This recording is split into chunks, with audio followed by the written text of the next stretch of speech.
Hi guys, following some recent queries and questions about my note-taking technique when I'm working in a football press conference in consecutive mode, I decided to do a bit of a simulation today. I've taken a famous rant from the past, an Italian football coach, Antonio Conte, during his time at Siena, the best part of a decade ago, and I've decided to do a simulation. So I have taken notes on a 3-minute excerpt of the Conte rant, and then I have interpreted it as best I can.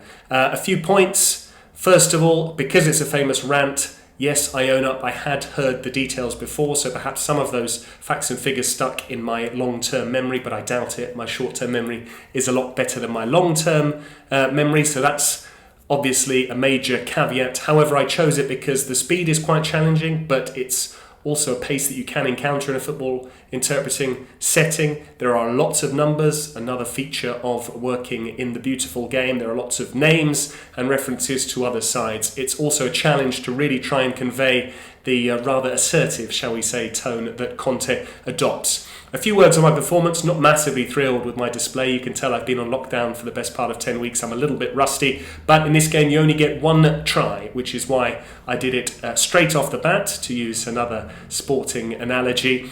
Not my best display, as I said. I'll let you judge for yourselves. Difficult to try and get all of the detail in, get all the figures right, keep that tone and maintain a high standard of English. I felt the latter really fell by the wayside in certain areas. So let me know what you think. I will be doing a video in due course going through my notes, what the symbols mean, what the abbreviations mean, and the approach that I took with regards to trying to handle this quite speedy, challenging, aggressive rant. Let me know your thoughts. See you on the next video. And as always, if you like my content, give it a like, give it a thumbs up, subscribe, and please comment. I love the discussion and the debate we're having. Thanks guys. Stiamo parlando di una squadra, il Siena, che se vince la partita col Piacenza è prima in classifica, in virtù dello scontro diretto con l'Atalanta. Stiamo parlando di una squadra del Siena che dall'inizio del campionato è sempre stata prima, seconda, terza, che sta facendo un campionato importante. Stiamo parlando di una squadra del Siena che insieme a Novara è il miglior attacco e gli altri stanno a 10 gol di differenza, con tutti i gol che ci mangiamo e sbagliamo. Stiamo parlando di una squadra che ha la quarta miglior difesa, nonostante in 3 partite abbiamo preso 10 gol. Stiamo parlando di una squadra che sta facendo un campionato importante, sotto tutti i punti di vista. Allora inizia a stufarmi di sentire delle stronzate, in settimana da pseudo intenditori di calcio.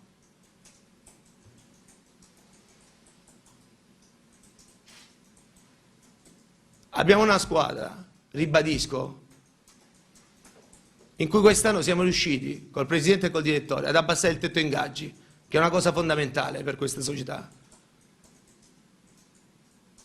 Abbiamo ripreso giocatori morti per il Siena, morti.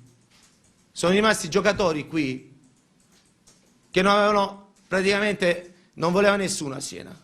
Sono andati via i Maccarone, i Ghezal, i Rosi, i Curci, gli Ekdal, Ziolis, cose che le altre squadre non hanno fatto. L'Atalanta ha mantenuto tutta la squadra titolare, il Livorno stesso ha più giocatori titolari di noi dell'anno scorso, il Torino ha mantenuto la stessa squadra che ha perso gli spareggi l'anno scorso, in più si è rinforzata. A gennaio le altre si sono rinforzate, noi siamo stati bravi a vendere, a diminuire il monte ingaggi e stiamo facendo un campionato importante. Adesso inizio a stufarmi. E che sentiamo sempre? Critiche, fischi, delusione, alla minima situazione. Ma che modo è questo? Non si vuole il bene del Siena. Non si vuole il bene del Siena. Questi sono pseudodifosi, frustrati, chi viene al campo a fischiare. Invece di applaudire questi ragazzi per quello che stanno facendo. Si può dare di più, sì, si può dare di più, anche il Barcellona può dare di più, ma si può fare anche molto molto meno. Prendiamo l'esempio della Regina l'anno scorso, o il Torino che sono anni che spende soldi e rimane in Serie B. Quest'anno sembra tutto dovuto cosa? Stia spingendo la macchina a 200 all'ora. Se non si capisce questo, ma soprattutto non si vuole capire, è un problema che non mi riguarda. Inizio a essere stufo di questo. Difendo a spada tratta la squadra, difendo a spada tratta il mio lavoro, che è un grande lavoro. E ringraziare il Signore che c'è contro a Siena.